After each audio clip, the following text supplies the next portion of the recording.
The restaurant was quiet that evening, filled with soft music and the clinking of wine glasses. Amelia sat alone at the candlelit table, tracing her finger around the rim of her glass nervously. It had been years since her last date, years of heartbreak, work, and raising herself back from nothing. She had almost given up on love until her best friend convinced her to try one blind date. "He's kind, down to earth, and a single dad," her friend had said. "You'll like him." But as the minutes ticked by, that hope began to fade. 20 minutes late, 30, 40. People glanced her way, some with sympathy, others with pity. She smiled weakly at the waiter and whispered, "Maybe he's not coming." Just as she was about to stand up, the door of the cafe opened, and two little girls, no older than 6, rushed in, identical twins with messy pigtails and big blue eyes. One of them stopped right in front of her and said breathlessly, "Are you Miss Amelia?" Amelia blinked in surprise. Yes?" The smaller twin smiled shyly. "My daddy's sorry he's late. He was fixing something. He's parking the car."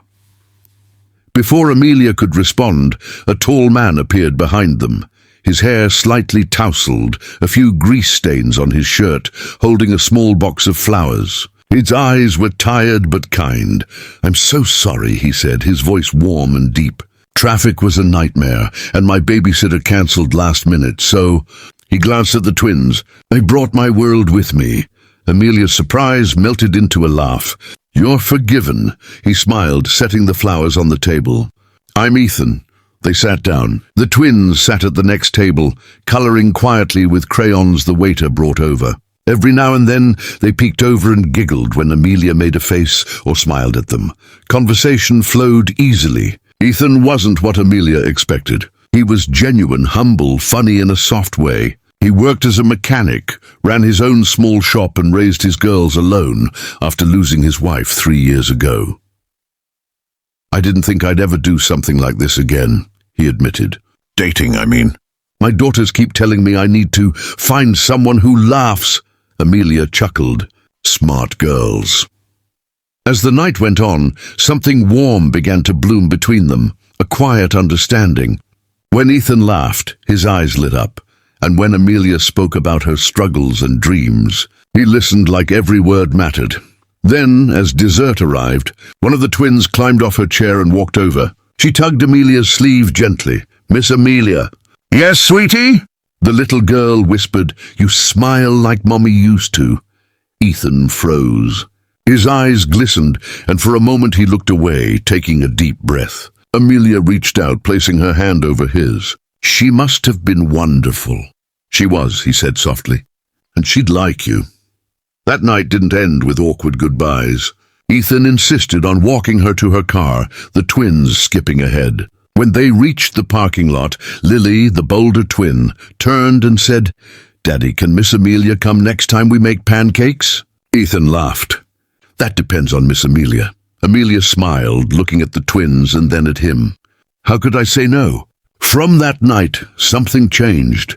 They started seeing each other often, play dates, Sunday breakfasts, little adventures at the park. The twins adored her, and slowly, Amelia found herself falling, not just for Ethan, but for the small, complete world he'd built around love, loss, and laughter. Months later, on a breezy spring morning, Amelia arrived at the cafe again, the same table where she'd once sat alone. But this time, the twins ran in ahead of her, dressed in matching yellow dresses, giggling. Ethan followed, holding a small velvet box. He knelt beside her and whispered, "That night you waited for me changed everything. I don't ever want you to wait alone again." Tears filled Amelia's eyes as the twins shouted in unison, "Say yes, Miss Amelia!" She nodded through her tears. "Yes." As they hugged, laughter and joy filled the cafe, the same place where it had all begun, because sometimes the best things in life don't arrive on time. They arrive right when your heart is ready to receive them. The cafe staff clapped quietly as the twins danced around Amelia and Ethan, their laughter echoing through the warm air. For a moment, everything stood still, the world outside, the rush of life, the loneliness that had once lived in both their hearts. It all faded into something soft and safe. Ethan pulled back just enough to look at Amelia, brushing a tear from her cheek. "You waited for someone who didn't show up once," he whispered, "but now you'll never wait alone again." She smiled through tears. "I wasn't waiting for someone anymore. I was waiting for you." Lily tugged Ethan's sleeve. "Daddy, does this mean Miss Amelia is going to live with us now?" Ethan laughed, still emotional. "If she says yes." Amelia crouched down so she was eye level with both girls. "Do you two want that?" Two little heads nodded furiously. "Yes, yes. Can you be mommy now?" Amelia hugged them both, feeling their tiny arms wrap around her neck. Her voice trembled as she whispered, "I'd love that more than anything." That night marked the start of something new. Not a fairy tale, but something real, imperfect, and filled with small, beautiful moments. Ethan and the girls helped Amelia move into their modest but cozy home. The twins made a welcome home sign with glitter and crayons, and Ethan tried to cook pasta, which ended in a burnt pan and laughter that filled the kitchen. Life wasn't easy. It wasn't always magical. There were days when work was tiring, when the twins fought over toys, when bills piled up, and when Amelia still doubted if she truly fit in. But then Ethan would come home, lift her chin gently and say, "You belong here. You've always belonged here." One evening, while the twins were asleep, Amelia found Ethan in the garage, fixing a small piano, something she hadn't seen before. "You play?" she asked softly. He looked up, smiling. "I used to. My wife loved music. This was hers." Amelia ran her fingers over the keys. "You fixed everything for everyone else, but this is for you." Ethan shook his head. "No," he said, pulling out a small box. Inside were 2 golden keys.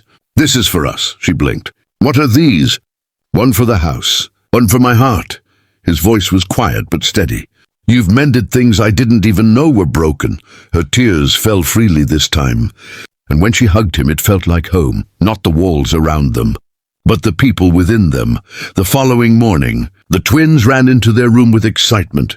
"Mommy, Daddy, the school's having a family day!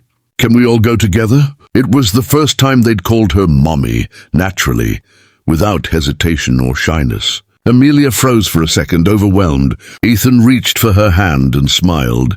"You heard them. Family day." At the event, the twins proudly introduced their parents. "This is our daddy, and this is our mommy. She's new, but she makes the best pancakes." Other parents smiled. Some recognized Amelia. The woman who once sat alone in the cafe, the one who used to walk home quietly after long shifts. Now she was surrounded by laughter, warmth, and the family she never expected to find.